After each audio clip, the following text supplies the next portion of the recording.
Camp Nou is quietly changing in ways that will completely redefine how this stadium looks at night. Coolers. Today's update answers a question many of you have been asking: why certain blocks are being painted black, why walls are being removed, and what those massive metal structures really mean for the future roof and third tier. We're going deep into the technical details today, breaking down each zone of the stadium, and I'm going to show you exactly why these changes matter for the matchday experience when we finally return home. So stick with me until the end, because some of these updates reveal just how close we're getting to completion.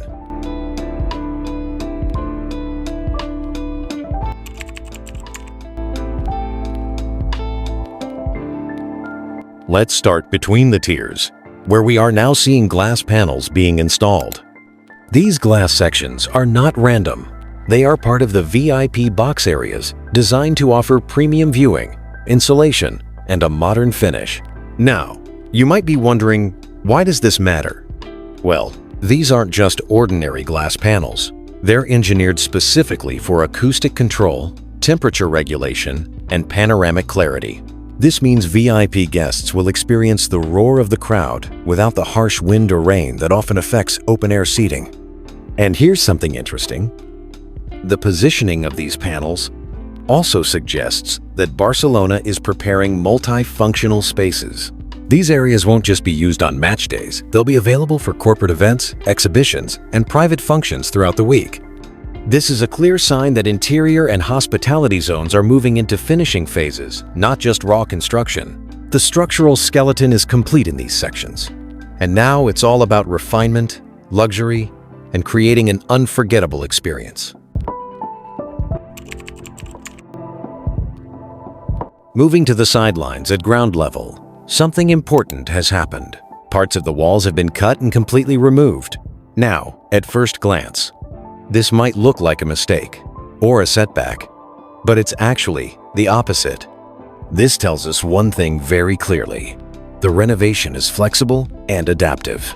Even though we've seen official renders and architectural plans released months ago, real-life construction sometimes requires adjustments to improve crowd flow and circulation, accessibility for people with disabilities, emergency exits, and safety compliance, overall matchday experience, and sight lines. What's happening here is that engineers and architects are testing real-world scenarios.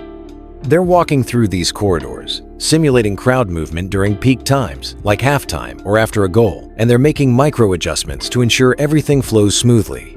This is actually a positive sign. It shows that Barça and the construction teams aren't just blindly following a blueprint. They're optimizing in real time. That's why I always say don't turn off your notification bell, because Camp Nou is still evolving, and every week brings new refinements that weren't in the original renders.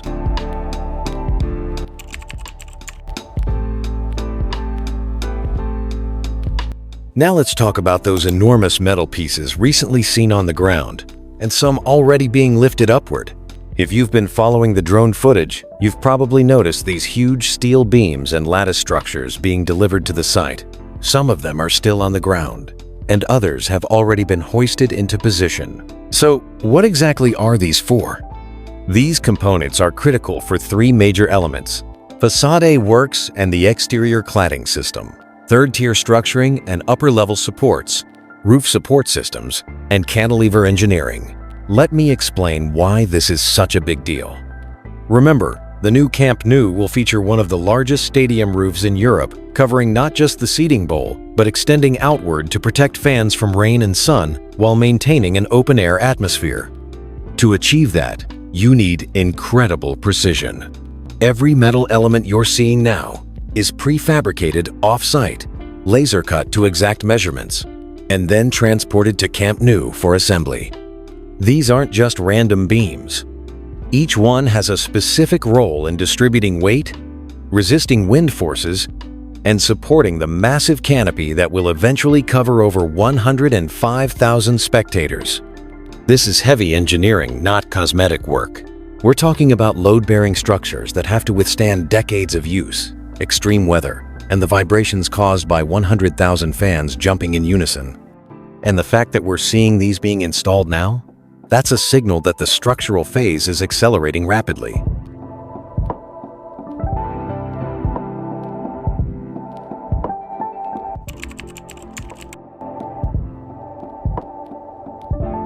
When we move to the ramp area, one thing stands out immediately. The ramp is now fully concreted. The walls are clean, smooth, and no longer have formwork panels, which means the structural phase is complete in this zone.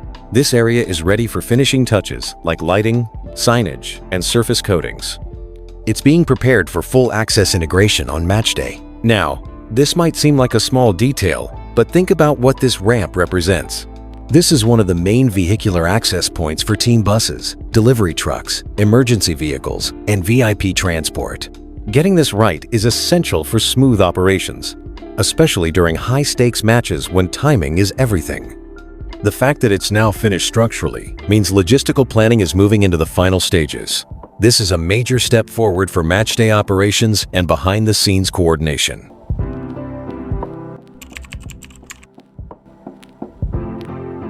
Now to the big question everyone keeps asking. Why are the concrete blocks between the tiers being painted black?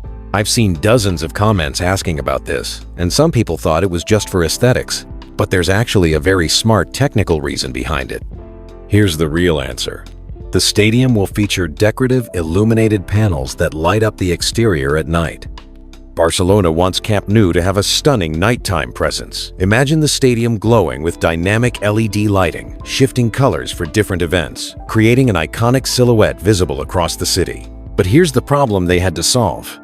If the background walls were left as natural light-colored concrete, there would be strong light reflections bouncing off the surface. The lighting would look uneven, washed out, and messy. The visual effect would be diluted and unprofessional.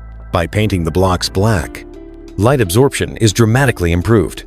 Illumination looks clean, sharp, and controlled. The stadium achieves a premium, high-tech look at night. Colors from LED panels appear more vibrant and true. It's the same principle used in high-end theaters, concert venues, and modern architecture around the world. Black backgrounds make light pop. That's why workers have almost finished painting the lower tiers and will soon move upward to the second and third levels. This is part of the final aesthetic layer that transforms raw construction into a world-class venue. And when you see Camp Nou lit up at night for the first time after reopening, you'll understand exactly why this detail mattered. Camp Nou isn't just being rebuilt, it's being reimagined, re-engineered, and elevated to a level we've never seen before. Every detail, from the glass panels to the black paint, from the metal roof beams to the parking ramps, it all serves a purpose. If you want to follow every real change, every adjustment, and every hidden detail that others miss, subscribe, turn on notifications, and stay locked in with Barça vibes, because we're getting closer to coming home. Visca Barça.